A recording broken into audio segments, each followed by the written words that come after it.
Guys, either you are happy, unhappy, successful, unsuccessful, satisfied, unsatisfied. There is a reason whatever you are being today.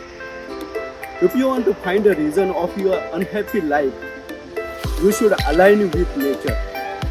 You can see heavenly atmosphere here in Jagभर. You can experience here and bring out a reason of your happy life. जेव्हा कोकण आपलंच असा.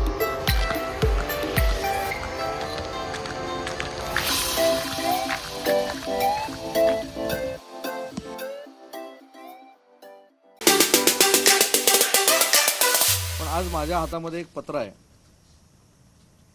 हे पत्र किती तारखेचं आहे तर 12 जानेवारी 2022.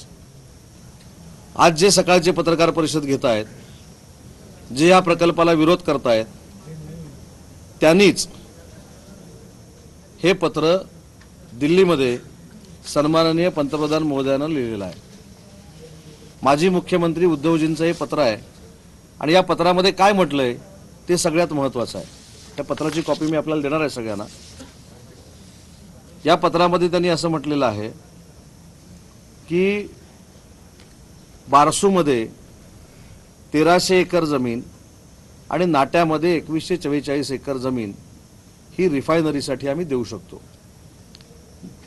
पुढे काय म्हटलंय, या जमिनीपैकी 90% जमिनीवर वसाहती नाहीत, म्हणजे याचा अर्थ घरं नाहीत, झाडी नाही, वाडी नाही, त्याच्यामुळं कुठचंही घर किंवा वाडी विस्थापित करण्याची गरज नाही. तत्कालीन मुख्यमंत्री पंतप्रधान महोदयांना म्हणतात. दुसरा मुद्दा त्याच्यामध्ये आहे, स्वतःच त्यांनी असं म्हटलेलं आहे की हा प्रकल्प आल्यानंतर पर्यावरणाचा ऱ्हास होणार नाही. हे मी म्हणत नाही. आर्थिक व्यवस्था राज्याची सुदृढ होणार आहे आणि ते पण किती होणार आहे तर GDP 8.5 ने महाराष्ट्राचा वाढणार आहे असं त्यांचं मत आहे. आणि पेट्रोकेमिकल्स प्रॉडक्टवरचे इम्पोर्ट ड्युटी जी आहे ती कमी होणार आहे. त्याच्यामुळे हा प्रकल्प बारसूला करावा अशा पद्धतीचं पत्र हे 12 जानेवारी 2022ला कशासाठी लिहिलं मला माहीत नाही. कोणाशी चर्चा झाली मला माहीत नाही. कंपनीच्या लोकांबरोबर काय बोलणं झालं, कोण मॅनेज झालं मला माहीत नाही. पण याचं उत्तर देणं गरजेचं आहे की आज एकनाथ शिंदे साहेबांच्या जागी जर उद्धवजी मुख्यमंत्री असते तर हा प्रकल्प मला असं वाटतं की ह्याच्या अगोदरच पुढे गेला असता.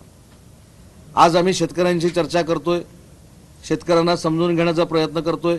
आजही उद्योगमंत्री म्हणून मी एकनाथ शिंदे साहेबांची चर्चा केली, उपमुख्यमंत्र्यांची चर्चा केली.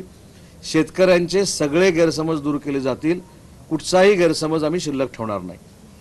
समृद्धी महामार्गाच्या बाबतीमध्ये काय झालं, समृद्धी महामार्गाच्या बाबतीमध्ये देखील तत्कालीन मुख्यमंत्र्यांनी समृद्धी महामार्गाला विरोध केला.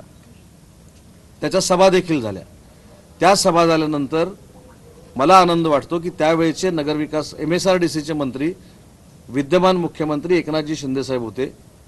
एकनाथजी शिंदे साहेबांनी देवेंद्रजींशी चर्चा करून हा प्रकल्प काही करून पूर्ण झाला पाहिजे अशा पद्धतीची भूमिका घेतली. तो प्रकल्प पूर्ण झाला आणि आज तो प्रकल्प पूर्ण झाल्यानंतर महाराष्ट्र विकसनदृष्ट्या कुठच्या स्तरावर गेलेला आपल्या सगळ्यांना माहिती आहे.